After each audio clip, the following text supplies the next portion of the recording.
제49장.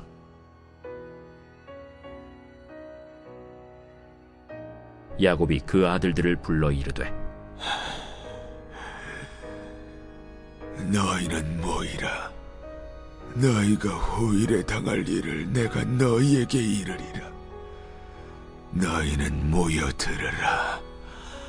야곱의 아들들아, 너희 아버지 이스라엘에게 들을지어다. 루벤아, 너는 내 장자요 내 능력이요 내 기력의 시작이라. 위풍이 월등하고 권능이 탁월하다마는 물이 끓음 같았은즉 너는 탁월하지 못하리니, 내가 아버지의 침상에 올라 더럽혔음이로다. 그가 내 침상에 올랐었도다. 시므온과 레위는 형제여, 그들의 칼은 폭력의 도구로다. 네호나, 그들의 모의에 상관하지 말지어다. 내 영광아, 그들의 집회에 참여하지 말지어다. 그들의 분노대로 사람을 죽이고 그들의 혈기대로 소의 발목 힘줄을 끊었음이로다. 그 노여움이 혹독하니 저주를 받을 것이요, 분기가 맹렬하니 저주를 받을 것이라. 내가 그들을 야곱 중에서 나누며 이스라엘 중에서 흩으리로다. 유다야, 너는 내 형제의 찬송이 될지라. 내 손이 내 원수의 목을 잡을 것이요, 내 아버지의 아들들이 내 앞에 절하리로다. 유다는 사자 새끼로다. 내 아들아, 너는 움킨 것을 찢고 올라갔도다. 그가 엎드리고 웅크림이 수사자 같고 암사자 같으니 누가 그를 범할 수 있으리야. 규가 유대를 떠나지 아니하며 통치자의 지팡이가 그 발 사이에서 떠나지 아니하기를 실로가 오시기까지 이르리니 그에게 모든 백성이 복종하리로다. 그의 나귀를 포도나무에 매며 그의 암나귀 새끼를 아름다운 포도나무에 맬 것이며, 또 그 옷을 포도주에 빨며 그의 복장을 포도즙에 빨리로다.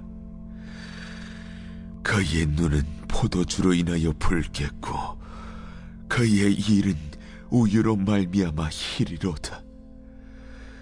스불론은 해변에 거주하리니 그곳은 뱀에는 해변이라. 그의 경계가 시돈까지리로다. 이사갈은 양의 우리 사이에 꿇어 앉은 건장한 나귀로다. 그는 쉴 곳을 보고 좋게 여기며 토지를 보고 아름답게 여기고 어깨를 내려 짐을 메고 앞제 아래에서 섬기리로다. 다는 이스라엘의 한 지파같이 그의 백성을 심판하리로다. 다는 길섭의 뱀이요 샛길의 독사로다. 말굽을 물어서 그 탄자를 뒤로 떨어지게 하리로다. 여호와야, 나는 주의 구원을 기다리나이다. 갓은 군대의 추격을 받으나 도리어 그 뒤를 추격하리로다. 아셀에게서 나는 먹을 것은 기름진 것이라. 그가 왕의 수라상을 차리리로다. 납달리는 노인 암사슴이라. 아름다운 소리를 바라는도다. 요셉은 무성한 가지, 곧 샘 곁에 무성한 가지라. 그 가지가 담을 넘었도다. 활 쏘는 자가 그를 학대하며 적개심을 가지고 그를 쏘았으나 요셉의 활은 도리어 굳세며 그의 팔은 힘이 있으니 이는 야곱의 전능자 이스라엘의 반석인 목자의 손을 힘입음이라. 내 아버지의 하나님께로 말미암나니 그가 너를 도우실 것이요 전능자로 말미암나니 그가 내게 복을 주실 것이라.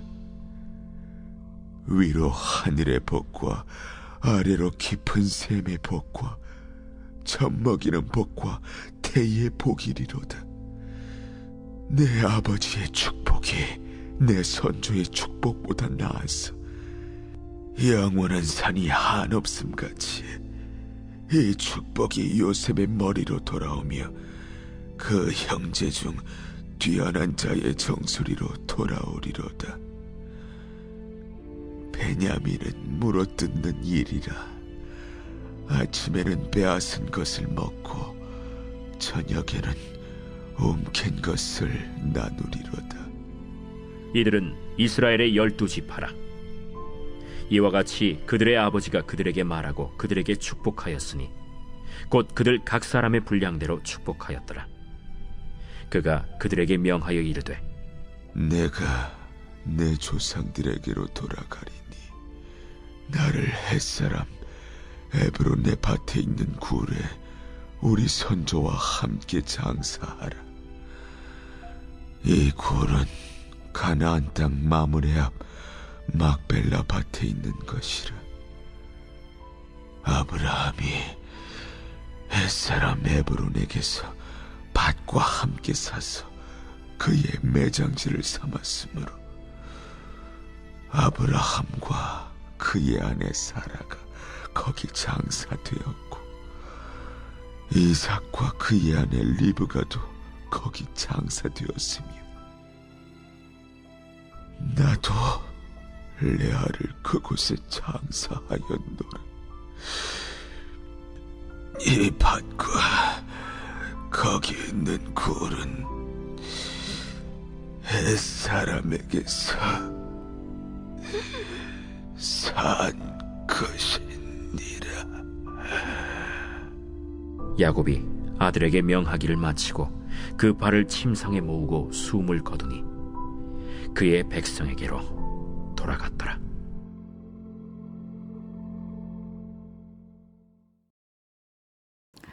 빛이 있으라. 오늘 하루 말씀의 은혜와 또 그 지혜가 우리 성도님들의 삶을 빛나게 하시기를 주님의 이름으로 축복합니다. 오늘 우리가 함께 나눌 말씀은 창세기 49장입니다. 보통 이 49장은 야곱의 축복이라는 어떤 부제가 들어있는 그런 말씀이지요. 그 12아들을 다 하나씩 불러가면서 야곱이 유언을 합니다. 그리고 어머니의 순서에 따라서 이제 한 사람씩 야곱이 유언을 하죠. 그러니까 처음에 있는 루벤, 시므온, 레위, 유다, 이사갈, 스불론, 그러니까 레아의 아들입니다. 그리고 또 이제 빌하, 그리고 실와, 그리고 또 라헬, 이렇게 순서 어머니의 순서대로 이렇게 지금 이제 유언을 하고 있죠. 1, 2절에 보니까 야곱은 모이라, 들으라, 이스라엘에게 들을지어다 이렇게 말합니다. 12자녀에 대해서 하나하나 그 이름을 불러가면서 하는 이 말들은 이제 모두가 다 뭐 무조건적인 축복만 있는 거는 아닙니다. 여러분 다 뭐 앞서 읽어서 아시겠지만 축복이 있고 또 어떻게 보면 막 저주 같은 어떻게 이러지라고 싶을 만큼 이제 저주 같은 경고 이런 것들이 또 포함이 되어 있습니다.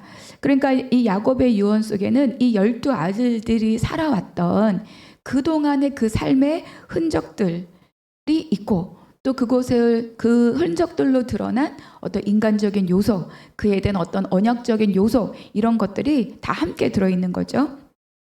이것은 이 12아들이 그냥 이 야곱이 말한 대로 뭐 그대로 살도록 확정되었다. 어떻게 해도 그렇게밖에 살지 못한다. 이런 뜻이 아니라는 거를 여러분은 충분히 잘 이해하시리라고 믿습니다. 그리고 또 이거 12아들 딱 12명에 대한 것뿐만이 아니라 그들을 시작으로 하는 그의 후손들에 대한 어떤 예언적 요소도 함께 포함되어 있다. 그러니까 이건 단순하게 아버지로서뿐만 아니라 조상으로서의 유언인 거죠. 그래서 이제 이것을 통해서 이제 성경 전체에 이들을 통해서 흘러간 정말로 하늘의 별과 같이 바다의 모래같이 번성한 그 후손들의 삶의 모습들이 이제 성경 전체 이제 다 드러나고 설명이 되고 있습니다. 그래서 오늘은 뭐 12아들을 다 이렇게 살피지는 못하고요. 몇 사람 조금 골라서 한번 살펴보려고 합니다. 3절 르우벤아 너는 내 장자요 내 능력이요 내 기력의 시작이라 위풍이 월등하고 권능이 탁월하다마는 물의 끓음 같았은즉 너는 탁월하지 못하리니 내가 아버지의 침상에 올라 더럽혔음이로다. 그가 내 침상에 올랐었도다. 그러니까 첫 번째 아들이 이제 르우벤이죠. 사실은 장자입니다. 그러니까 르우벤은 태상적으로 그러니까 3절 장자요 능력이요 시작이요 월등하고 탁월하고 그러니까 태생적으로 그가 갖고 있는 장자로서의 모든 면모를 지금 이렇게 이야기하고 있어요. 그러니까 위풍과 권능은 그가 갖고 있는 어떤 뭐라 그래야 되나 통치권, 권세, 장자로서 어떤 그 집안을 다스릴 수 있는 다스림의 권세 이런 것들을 이야기하고 있습니다. 근데 이 모든 것을 가진 자였던 거죠. 그런데 4절에 보니까 물의 끓음 같았은즉 이거는 막 조급하고 정욕적이고 충동적이고 이런 성품을 팍 끌어오르는 이 물의 끓음 같았은즉 이렇게 지금 야곱이 말하고 있죠. 그러니까 그것의 증거가 뭐냐면 아버지의 침상을 더럽혔다. 이 보통 일이 아닙니다. 보통 일이 아니죠. 그래서 4절에 이렇게 나오죠. 탁월하다마는 그러니까 탁월하다라는 거는 여러 가지 의미가 있는데 거기에 남다란 뜻이 있어요.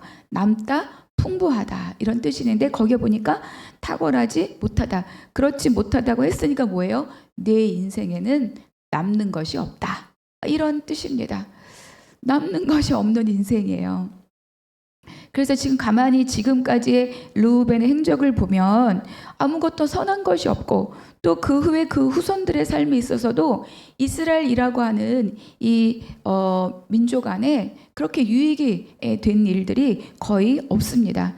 그러니까 그의 후손은 다단과 아비람 이것이 모세의 리더십에 또 반항했고 그리고 또 가나안 정복 전쟁을 할 때 요단 동편을 달라고 앞장선 것도 르우벤이고 그리고 정복 전쟁이 끝나고 동편으로 돌아갈 때 성급하게 이 단을 쌓으면서 쌓는 것으로 인하여서 막 내부 전쟁이 일어날 뻔했던 일들을 일으킨 것도 바로 이 르우벤이었던 거죠. 그러니까 야곱 이 르우벤의 삶은 결국 이렇게 결론 지어가고 있다는 것을 여러 곳에서 흔적으로 남아 있어요. 그런데 그렇다면 이 아버지 야곱 또 이 이스라엘이 르우벤에게 이렇게 말했기 때문에 이렇게 살 수밖에 없었냐? 그렇지 않다는 거예요. 그렇지 않다. 중요한 것은 무엇입니까? 갖고 있는 것들을 또는 태생적인 것들을 어떻게 다스리고 사용하느냐가 더 중요하다는 거죠. 여러분 우리가 잘 알고 있는 것처럼 하나님이 가인에게 경고했어요. 뭐라고 경고하셨죠? 죄가 너를 원하나 너는 죄를 다스릴지니라. 그러니까 이 다스리는 것이 사실은 가인이 살 길이었죠. 그런데 그걸 다스리지 않고 충동적인 것으로 행동했기 때문에 그의 인생이 그렇게 끝나가고 있었던 거예요. 그러니까 결국은 그가 물의 끓음 같았다. 그러니까 그의 이 물의 끓음 같았던 이 죄성들을 다스리지 못한 르우벤. 이것이 결국은 그의 인생을 모든 것을 다 잃은 것으로 끝나도록 만들어 줬다는 거죠. 우리가 역대상의 5장 1절에 이렇게 기록되어 있습니다. 이스라엘의 장자 르우벤의 아들들은 이러하니라. 그리고 옆에 뭐라고 나오냐면 르우벤은 장자라도 그의 아버지의 침상을 더럽혔으므로 장자의 명분이 이스라엘의 아들 요셉의 자손에게도 돌아가서 족보에 장자의 명분대로 기록되지 못하였더라. 이렇게 이제 르우벤과 그 후손을 이렇게 결론 짓고 있는 거예요. 여러분 이 49장 이렇게 읽으시면서 역대상에 있는 족보를 한번 쭉 같이 병행하여 읽어보시면 굉장히 많은 또 은혜가 있을 것 같습니다. 그러니까 이게 르우벤의 결론이었던 거예요. 명분의 장자의 명분대로 기록되지 못하였더라. 근데 정말 그렇다면 그 다음 이제 레위와 시므온을 보면서 중요한 게 뭡니까? 자기 죄를, 그러니까 주어진 것들을, 그 제한들을 다스리면서 사는 삶과 주어진 대로 사는 이 삶의 모양이 다르다는 것을 그 다음에 시므온과 레위를 통해서 우리에게 증거해 줍니다. 5절, 6절, 7절을 보면 그들의 칼은 폭력의 도구로다. 그리고 그들은 분노대로 사람을 죽이고 그들의 혈기대로 소의 발목의 힘줄을 끊었다. 7절에 보니까 저주를 받을 것이요 나누이고 흩으리로다. 진짜 저주로 점철된 것이 이 시므온과 레위에 대한 이 야곱의 말이었어요. 뭐 혈기대로 막 살았다는 거, 성질대로 막 살았다. 그러니까 지금까지 야곱의 눈에 비추어진 이들의 삶은 그랬어요. 그래서 나누이고 흩어진다. 이렇게 야곱이 말했죠. 그러니까 야곱은 이제 뭘 말해? 이 세겜 사건을 이야기하고 있습니다. 그러니까 그들이 우리 누이를 창기처럼 대하는 것이 옳습니까? 라고 했던 이 분노는 정당한 분노입니다. 그런데도 불구하고 그들의 그 분노가 너무너무 지나친 복수극으로 이어졌기 때문에 그들이 갖고 있는 이 정당성을 잃어버린 거예요. 여기 보니까 소의 발목 힘줄을 끊었다. 그러니까 이거는 뭘 말하느냐? 우리가 왜 여호수아에 보면 전쟁을 할 때 적의 가장 무서운 이 전쟁 도구가 뭐냐면 그 당시 말이잖아요. 말. 그러니까 전쟁을 할 때 이 말의 발목의 힘줄을 끊죠. 왜냐하면 이것이 더 이상 무기로서 역할을 하지 못하도록. 근데 여기는 말의 힘줄을 끊은 것이 아니라 뭐예요? 소의 발목 힘줄을 끊었다. 그러니까 사람을 싸그리 죽인 것뿐만 아니라 소의 발목의 힘줄을 끊었다는 건 그들의 삶이, 생계가 어떤 이런 것들이 회생하지 못하도록 아주 다 그냥 철저하게 거의 멸절을 시켰다는 거예요. 다시 일어나지 못하도록, 먹고 사는 일도 하지 못하도록. 그러니까 아주 처절하게 여기 나온 것처럼 분노대로, 혈기대로. 그래서 결국은 그들의 이 정당한 동생에 대해서, 동생이 입은 피해에 대한 이 정당함은 이 과도한 복수극으로 그 정당성을 잃어버린 거죠. 그러니까 하나님께서 말씀하셨죠. 눈에는 눈, 이에는 이. 이거는 뭐냐면 반드시 그대로 갚아라 이런 뜻이 아니에요. 여러분 잘 생각해 보세요. 받는 대로 당한 만큼 갚는다는 것은 불가능합니다. 왜냐하면 거기는 사실만 있는 게 아니라 감정들이 뒤섞여 있기 때문에 나는 하나라고 생각하지만 받은 사람은 열이라고 생각할 수 있죠. 그러니까 내가 당한 만큼 갚는다는 것은 사실은 거의 불가능한 일이에요. 그런데 하나님께서 눈에는 눈, 이에는 이 이렇게 말씀하신 거는 뭐냐? 이거는 결국은 복수의 악순환을 끊어내고자, 복수의 악순환을 하지 않도록 하나님 뭐예요? 경계로 주신 말씀인 거죠. 경계로 주신 말씀. 그런데 이들의 폭력성, 이들의 혈기, 이들의 분노가 이 하나님 주신 경계를 넘어가다는 것을 이야기하고 있습니다. 그래서 야곱의 이 저주를 받을지어다, 흩으리로다, 나누리로다, 이 했던 말은 이 두 지파에게 그대로 실현이 되었죠. 그러나 실현된 모양은 다르다. 그러니까 시므온은 나중에 뭐 민수기 이런 데 보면 인구가 점점 줄어요. 그래서 스스로 땅을 차지할 만큼이 되지 못해서 결국 유다의 지파의 분깃 아래 속해서 살게 되고 점점 소멸되어 갑니다. 레위도 마찬가지예요. 레위도 땅을 분배받지 못하고 지파가 분배받은 땅의 성읍들을 분배받아서 나누이고 흩어져서 살게 됩니다. 그러나 그들은 나누어지고 흩어졌지만 땅을 분배받지 못했지만 뭐가 돼요? 하나님을 기업으로 받습니다. 너무 놀랍지 않습니까? 하나님을 기업으로 받고 또 각 지파의 경례 아래 흩어져 살지만 그들을 하나님의 앞으로 인도하는 제사장 지파가 되어서 그들을 영적으로 섬기는 자, 하나님을 또 모시는 자들로서의 삶을 살게 되었죠. 결국은 어떤 것이 계기가 되었느냐, 우리가 잘 알고 있는 것처럼 출애굽기 32장 금송아지 사건이 있었을 때 누구든지 요셉이란다.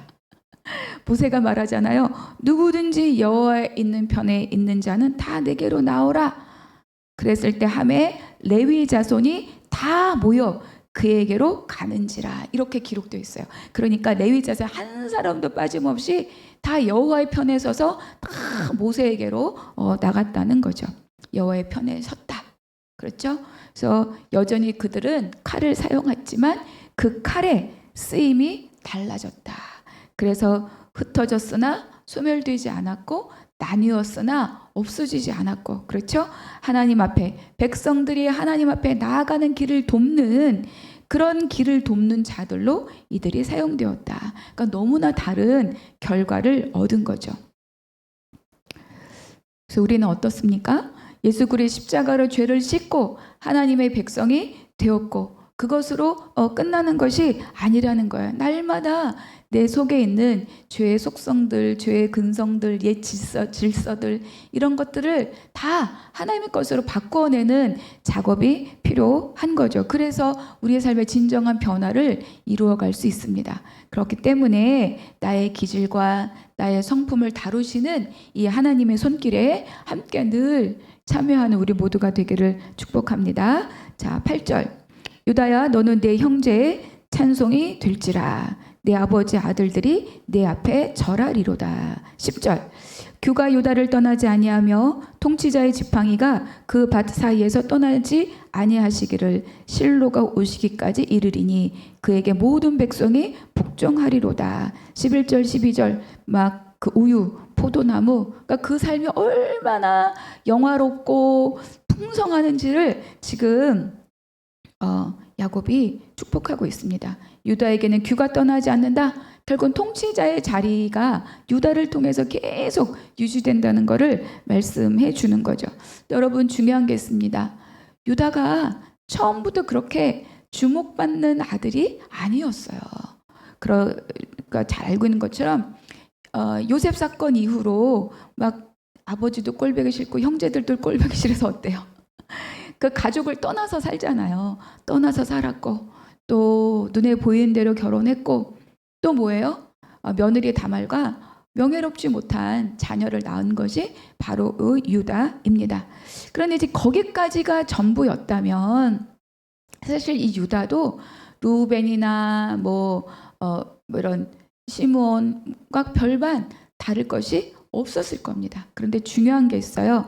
그게 뭐냐면 유다가 아주 결정적인 순간에 하나님의 법도 아래서 자기의 죄를 바라보고 인정할 줄 아는 사람이었다는 거예요. 유다가. 그가 나보다 옳도다.